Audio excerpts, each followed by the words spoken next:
É campeone, né? O Napoli acabou aí na rodada anterior a essa última do final de semana, indo buscar aí contra a Udinese um gol de empate, chegou aos 80 pontos e não pode ser mais alcançado no topo da tabela, ou seja, Napoli campeão da Série A italiana pela terceira vez na história, isso 33 anos depois da última vez que eles tinham vencido, ainda na época do Diego Armando Maradona.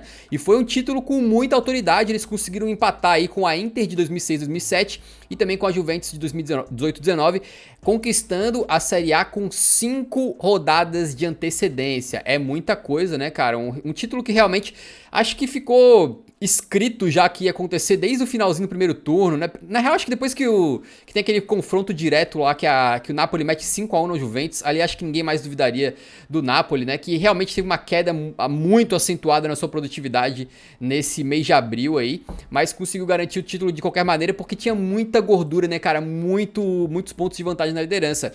E a festa lá na cidade de Nápoles foi uma parada incrível, os caras estavam comemorando como se fosse ano novo, né? Simplesmente foguetando pra todo lado, tinha gente reunida lá no centro da cidade, os caras estavam indo à loucura. Muito bom, a cidade de Nápoles e o time do Nápoles tem essa conexão astral, essa questão assim que vai além do racional, de que o time tá bem, o povo tá bem, né? O povo tá feliz, o time tá mal, a galera tá mal junto, né? Então acompanha assim Ela só tem um time, né? como se o Napoli fosse o coração da cidade, né? Eu não me recordo, talvez tenha algum time menorzinho, não sei dizer. O menorzinho sempre tem Que uns times assim pequenos, né? Mas. é que eu vim em um lugar que só tinha o Napoli. Então, Pode e ser, também pode tem essa ser. questão de a região de Nápoles, né, ser uma região muito descriminalizada pelo resto da Itália, que Uhum, ficam dizendo que o pessoal de lá é tudo vagabundo, pobre, fedorento, sei lá, umas uhum. paradas assim.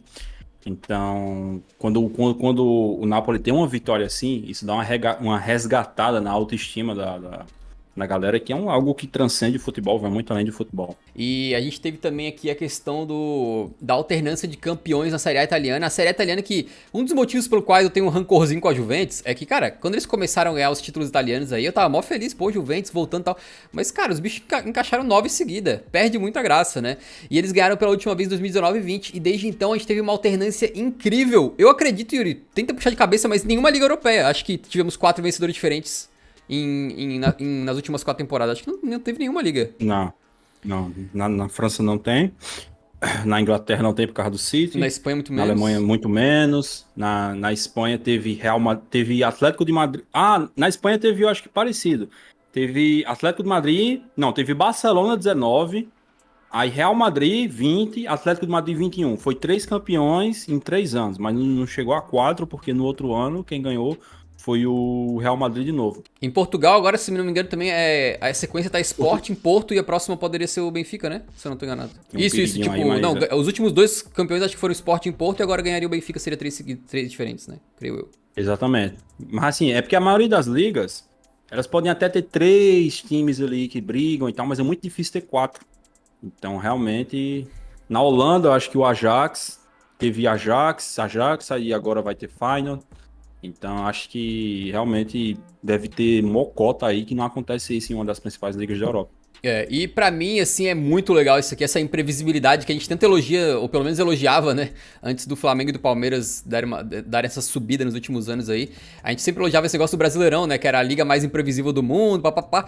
E o campeonato italiano agora tá com 4 campeões diferentes nas últimas 4 temporadas, então muito bom. Juventus 2019-20, Inter 2020-21, Milan 21-22 e Napoli 22-23. A Roma vem forte pra 2023-2024. Não, mas brincadeira da parte, olho na Lazio, né, cara? A Lazio tá com um trabalho bem interessante. Vamos Mas ver se eles se também. mantêm aí. Talvez eles possam crescer na próxima temporada. O problema é que eles têm o Sarri, né? O Sarri não é muito chegado em ganhar a liga, não. E não é muito chegado em ganhar a liga e também não é muito chegado a fazer trabalhos tão longos assim, né? Ele tem tido um probleminha de relacionamento aí em alguns lugares onde ele passa. Mas de qualquer maneira, a gente também teve, junto com a vitória do Napoli aí na Série italiana, o Osimhen batendo 22 gols na Série A. E virando aí o maior artilheiro africano em uma edição de Série A na história, né? Quebrando o recorde do Samuel Eto'o.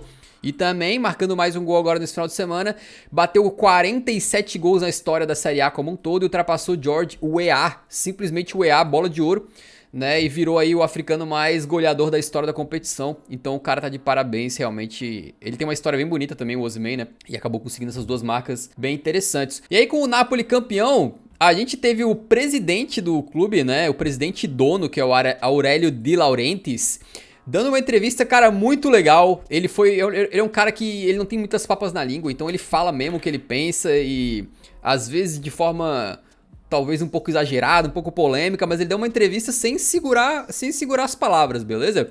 O Napoli ganhou a Série A italiana e ele falou o seguinte: agora começa uma nova era. Esperamos vencer novamente a Série A no próximo ano, e depois no outro, e depois no outro, e depois no outro.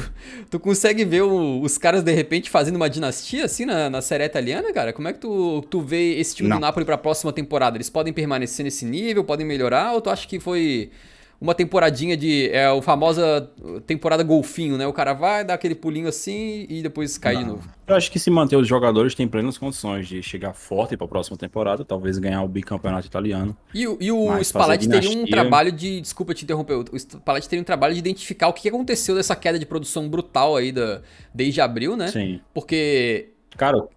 Digamos, se o Napoli não tivesse aberto 15 pontos de distância na Série A italiana, tivesse mantido menos, era capaz de ter corrido risco, né? Sim, sim.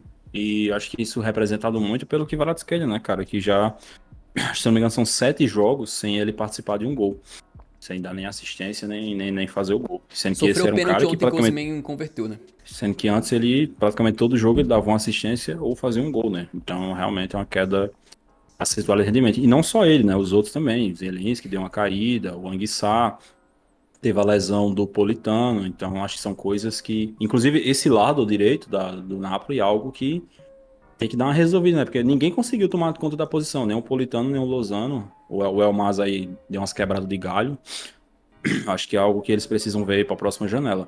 Mas, assim, cara, para você fazer dinastia, você precisa manter o time. E caso você perca jogadores, conseguir repor sempre à altura. Acho que é muito difícil pro Napoli, porque eu não acho que o Kvaratskhelia e o Osimhen vão sair agora, mas eu acho que eles vão sair. Eu acho que, no máximo, cara, assim, o Osimhen, eu acho que ele fica, no máximo, mais uma temporada no Napoli. Porque ele já deu uma entrevista nessa temporada falando que o sonho dele é jogar na Premier League. O jogador começa com um negócio desse, cara, não vai ficar muito tempo no clube, não.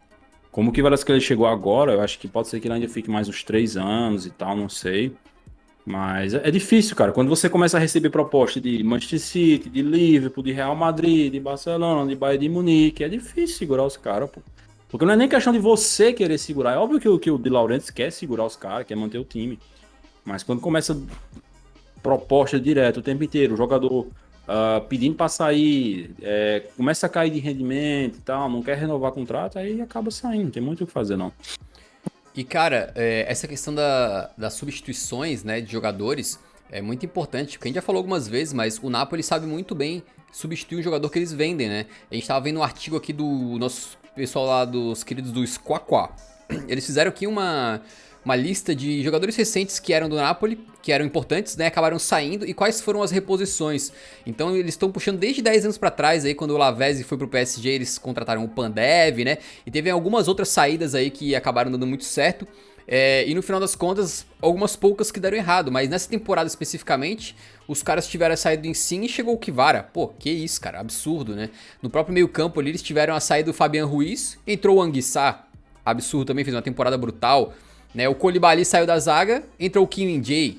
Então, foram... Cara, o Koulibaly, ele era um cara que jogou muito no Napoli. E ele foi tão bem reposto pelo Kim Min-jae que ninguém nem sentiu falta dele, né, cara? Era um jogador assim que todo ano o Koulibaly era especulado de sair. Todo ano especulavam ele na Premier League, nos caralho a 4. O De Laurentiis conseguiu segurar ele por muito tempo, mas era aquele negócio, pô, cara, quando o Koulibaly sair, vai fazer falta, porque é um baita no zagueiro, era o melhor zagueiro da equipe. Mas a reposição foi tão bem feita, foi tão certeira, que o Koulibaly, uma temporada muito ruim no Chelsea, né? Não por ele, não pelo desempenho dele, mas pela equipe de maneira geral. E o Napoli nem chegou perto de sentir saudade dele.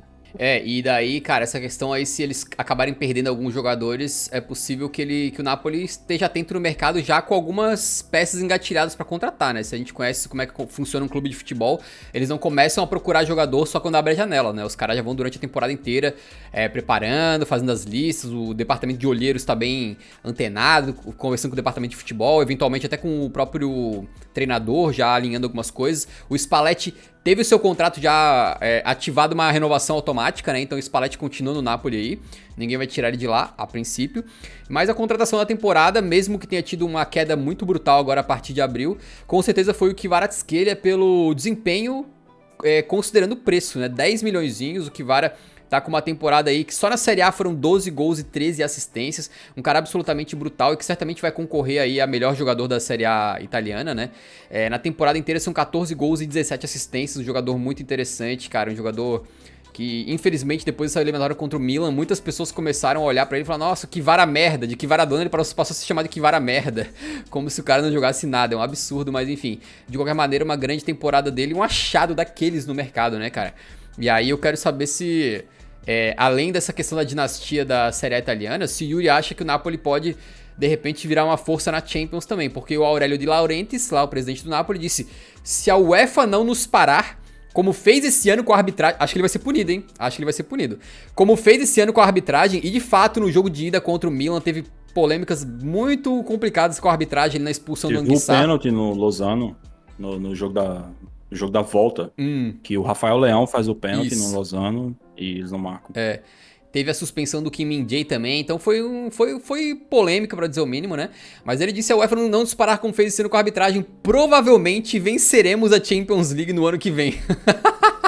Porra, isso que eu queria ter esse nível de autoconfiança, cara. O que tu acha? Infelizmente ele não sabe que a Champions do ano que vem já tem dono, né? Mas, assim, cara, eu acho que se ele quiser competir melhor pela Champions, chegar mais inteiro, mais redondo pra jogar a próxima Champions, eu acho que tem que, por exemplo, as laterais do Napoli, né? Eu acho que Di Lorenzo e Mário Rui fizeram uma baita temporada, mas são jogadores limitados, são jogadores que precisam de reposição à altura, tá ligado? Pra não ficar tão dependente deles. O parceiro do Kim Min-jae, eu acho que precisa chegar um jogador melhor, né? Porque assim, o Ramani fez uma boa temporada, cumpriu o papel ali, mas também não é um jogador do nível de Kim Min-jae para ter uma dupla zaga mais sólida, mais consolidada. E como eu falei, a terceira posição de ataque, né? Acho que se o Lozano e o Politano são jogadores muito irregulares, às vezes nenhum deles consegue tomar de conta da posição. Acho que se eles conseguirem se negociar um deles e de repente trazer um cara um pouquinho melhor para aquela posição ali, fazer uma trinca de ataque bem definida, bem top, eu acho que teriam mais condições. Mas, de novo, cara, é muito difícil, pô. Muito difícil você competir por certas contratações, tá ligado? Especialmente porque o Napoli já vai ter trabalho para segurar esse time. Porque com certeza vai chegar a proposta pro Sinhem, pro Kvaratskhelia, vai chegar a proposta pelo Kim, vai chegar a proposta pelo, sei lá, Zielinski, Lobotka.